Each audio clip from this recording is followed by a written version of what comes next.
We'll take a break, come back with more from Mark Donaldson, VC, in a moment. The book is The Crossroad, a story of life, death and the SAS. We're talking to Mark Donaldson, VC. The Crossroad is the book. Mark, you describe in detail a lot of the action you have seen. Mm-hmm. The action where you were awarded the VC, I think was it 13 Australians went out and 9 were wounded? Yeah, that's right. Extraordinary. That nobody, or none of the Australians, was American killed, but none of the Australians were killed. Yeah, we had a couple of the Australians who were very, what I call lucky. At least 3 of them are extremely lucky to have not been killed. My friend Taylor got shot in the head, which grazed his skull. So he had an entry and exit out of the cap that he had on his head that day because we weren't wearing helmets. He was probably the most lucky I've seen. Eric, our JTAC, who's a Joint Terminal Attack Controller, so he controls the aeroplanes, etc. He was shot through under the arm, went through his lungs, his spleen, his pancreas, his liver, and his upper intestine, and then out through his hip. And he had to have, whilst under fire, the American medics, whilst having rounds sort of smacking around them, ended up jamming a needle into his chest to release a tension pneumothorax, which is, in very general terms, air building up in the cavity, in your chest cavity, which is quite a difficult thing to do as well, reasonably, especially under fire. And another mate had both his legs shot apart and was in quite a bad way. Do you find it difficult? You don't really want to talk about the sort of stuff that you do. And in fact, even in the book, you make the point, the stuff you still can't talk about. But you don't particularly want to talk about all this sort of stuff, do you?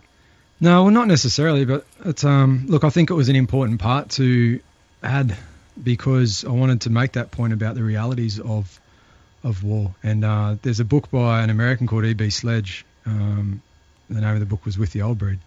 And my publishers will probably be upset because he might have published it with someone else. But look, he really did talk about the realities of war as well in World War II in the Pacific. And it's not that I wanted to emulate that by any standard or make any comparison, but I kind of just wanted to point out that, hey, look, this is what happens. This is the reality of the finality of what can happen in what can be either a very, very large firefight or contact, or what could be something that is seemingly very, very small, or even an IED. So, which, there's no bullets flying around at all, which is, even to a degree is more difficult to fight against. You describe a couple of things that I raise reluctantly, but they are part of the texture and the context of the book. And one of them you say you haven't talked about before, when you're in the incident and there's a dead American in the back of the van and you need a helmet, you've lost your helmet. You take his helmet and put it on, and it's got his body matter, his brains that are sort of falling down over your face as you continue to fight. Yep. And you say through the book you've got a weak stomach. How do you handle something like that? Do you not think about it at the time? It was not an easy thing to do, Neil. But the situation I was in, it felt like that was the thing I had to do. My mate had just been shot in the head. There was one of the Aussies in the back of the tray there was shot through the leg and the hand. He was helpful, but he wasn't exactly combat ready. One of the other Afghani Terps had been shot through the face, and the other American that was in the back of the ute that was sort of all piled on top of had been shot through the arm, and he wasn't able to fight either. So, and then the American who was KIA being killed in action. There's a lot of people getting hit, and I sort of felt for my own safety that was probably something I had to do. Very regrettably did that. And, well, you apologised to his mate for doing that. Yeah, I expressed that, and he was more than cordial about it, that's for sure. He was very, very understanding. It was a hard thing to do now, and it wasn't the nicest thing to go through, but at that time it was what I needed to do, so I just did it, and I think that's the point I'm trying to get at. I wasn't trying to be shocking in any way, but it was more just, this is what I had to do, and that's the reality of what can happen. I understand that. The other reality that you talk about, and we can't avoid it, and you and I have talked about it privately, and how people, particularly kids, are forever asking about this, but you do address in the book killing people and having to kill people. It's a matter of kill or be killed. We understand that. But you're a sensitive man. You're an intelligent man. Do you at any and in the book you mentioned one case in particular where you stopped to think, well, by killing that man as I had to, but who have I affected? What about the families? What about those he's left behind? Yeah. Does that happen regularly? No. It can't, can it? No. It all depends. I mean, event in particular was the first one up in that sort of close range that I'd been involved with. There'd been engagements before, contacts before where people had been killed, but it was never up that close, for myself anyway. Look, it is one of those things, and then you have to sort of say, well, I couldn't dwell on it, and that was how I looked at it.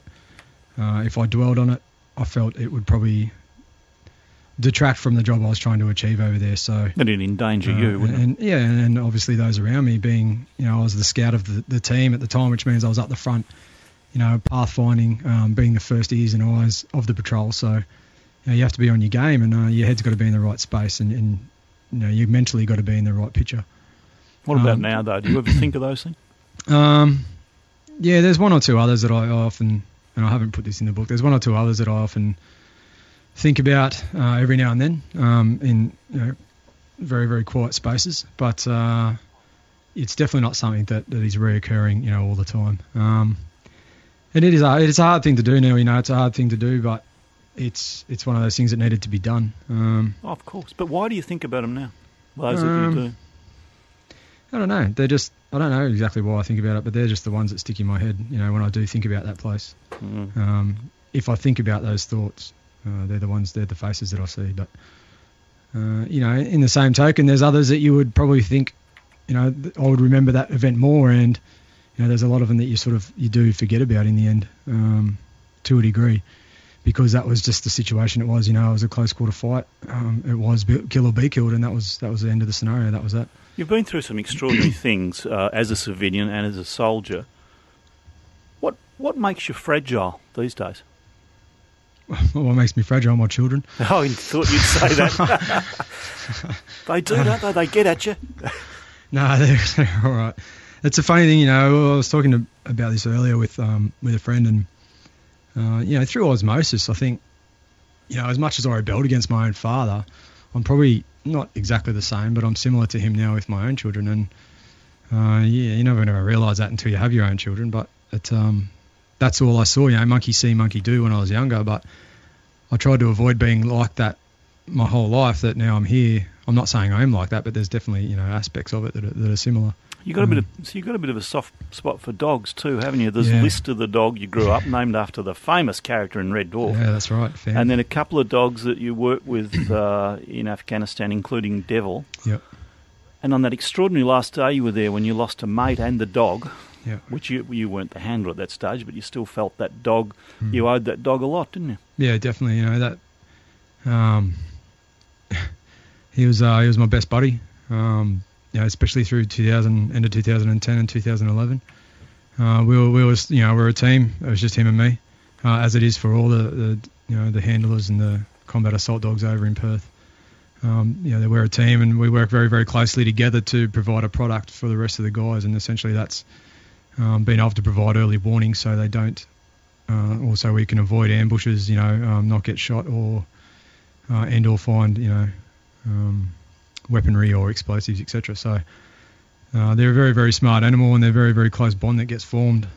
Saved your life? With that. And yeah, definitely. A couple of different times, different scenarios, and you got to learn to trust him, and it took me a while to figure that out. But you think you're smarter than a dog, but their ears and nose are a lot better than ours. Does the VC? I remember talking to Ben Roberts-Smith about this a while ago. I thought he felt the weight of the VC. And they talk about it being heavy to wear. Does the responsibility weigh heavy on you?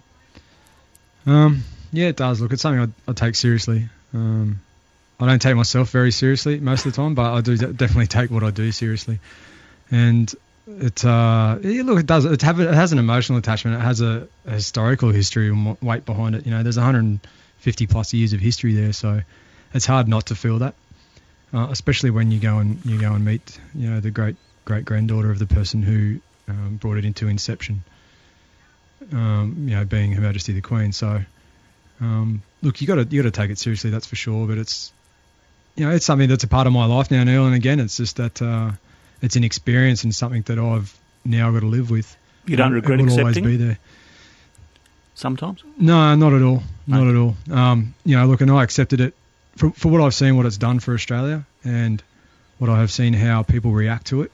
I would never not accept that due to that reason. When someone comes up to you in the street, when I first received it, as this happened to me, as I mentioned in the book, she came up to me in the street and was crying physically, gave me a hug and said thank you, and then told me a story about her grandfather, etc. But that wasn't me. That was the Victoria Cross. But you see, we need heroes, and not just blokes who have gone and done heroic things as you have in the war, but people who have, one of the heroic things you've done is turn your life around from the gutter to the VC, if you like, and I'm overstating the gutter, but you're in some strife. You were headed for trouble, and you've ended up somehow turning yourself around to one of the elite soldiers of this country's history. Yeah, well, I think we need, I don't know, heroes is a pretty strong word, but definitely examples is something that is good to have in society, so people can have something to hang on to and grasp onto and make it their own. I think that's an important point. Now, I'm not saying I'm definitely there, but it's something I think that's very important for a society to have. Now, you spent a bit of time stirring up famous people too. The Governor-General got a bit of a hard time from your crew because they invited her out on the booze. Yeah. The Prime Minister, Kevin Rudd, was told to go and sit somewhere else by one of your mates. Yeah. And you went to a very important Toffee Royal function and knocked over a chair. What happened? Yeah. That was...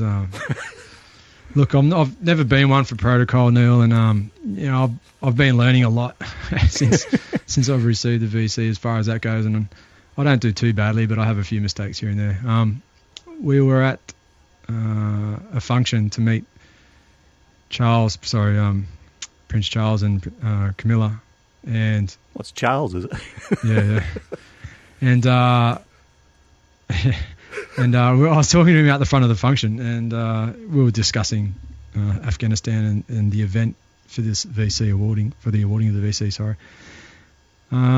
And then this journo was there, and he sort of started firing a few questions at me, and I kind of got caught up there. And next thing I know, there was a tug on my arm, and Emma was not very happy. And she said, "Mark, sort of out the side of her mouth, get the hell in here, everyone's waiting for you."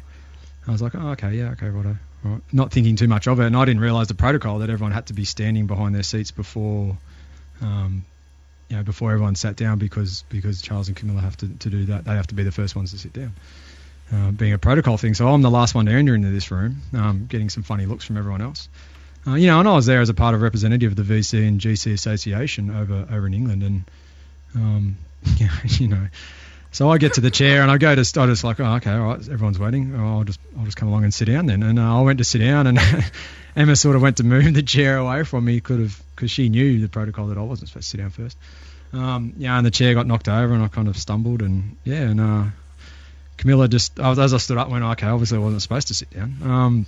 She sort of said to me, those chairs can be a bit tricky sometimes, can't they? So, oh, that's beautiful. That's beautiful. Yeah. Look, I think a final point to finish on, the Prime Minister in Afghanistan this week sort of symbolically ending our longest war there. I read on air this week some words from the book where you explained to Kaylee, your daughter, and some other words about the point to being in Afghanistan. I spoke to the mother of one of the guys killed in Afghanistan when the Prime Minister made that speech, and she was very touched by the words. I think the point to ask you, having been through it all, having been in the thick of it, having lost mates, having done what you did, what was it worth it, and if so, why? Well, for me, it was worth it. Now, there's so many different levels to that, and we probably don't have a lot of time on air to get through all that, but for me, it was worth it, and it really just came down to doing my job, being over there with my mates and doing that to the best of our ability. And we were as successful as we could be within the time frame we were given for the line of operations that we were given. I think it's very hard to say, especially with Afghanistan, that there's a win or lose situation. It's black and white. It's even Vietnam, that's pretty hard. We have no real defined enemy as such. It's not like we go out there and they wear a particular uniform. as in previous world wars, it was pretty sort of cut and dry of who you were fighting. So it's very, very difficult to say, whether we won or we lost. But for me, it's about what we did and what we achieved as a unit, what we achieved as a group and as a team. And I think for our line of operations, what we did as best we could, and we fought for each other in the job that we were given, and we did that to an exceptionally good standard, I believe. And you fought to make this place safer. Well, yeah, I mean that's a spin-off, and that's a part of the sort of follow-on effect. And I mean, if you will, you look at Malala, the girl who was shot in the face by the Taliban in Pakistan just because she wanted to go to school. As a spin-off, and probably not to that effect, but maybe some young girl somewhere else has got that chance now because of not necessarily what we did, but maybe a very, very small part of what we did. Well, look, thank you for speaking to us. Congratulations on the book. I think it's got the potential to help, particularly kids, help turn lives around. No matter how low you are and what sort of bum you think you are. And you were a fair dinkum bum, Mark. Yeah, I liked a professional dirtbag. That's what I like to call it. So no matter how what you think of yourself, you've got it in you to turn around. Yeah, no, look, I really appreciate that, Neil. Thanks very much. And I think it's one of those things, mate. You can't place value on your life based off how good or bad you've done at something. I think you got to look at that as an experience, and it's how you deal with that experience that builds your character, and that's what you should value yourself as. Well, I'm sorry you dropped out of art school, but you've provided a bit since. You're really a good painter, or an artist, or a drawer? I was pretty good at graffiti. Yeah, I was okay. I mean, yeah, I was okay. Yeah, well, from art school and all that. I wish you well. I recommend the book highly, and good luck. I hope we can catch up soon. Yeah, cheers. Thanks very much, Neil. Mark Donaldson, VC. The book is The Crossroad, a story of life, death, and the SAS, published Macmillan.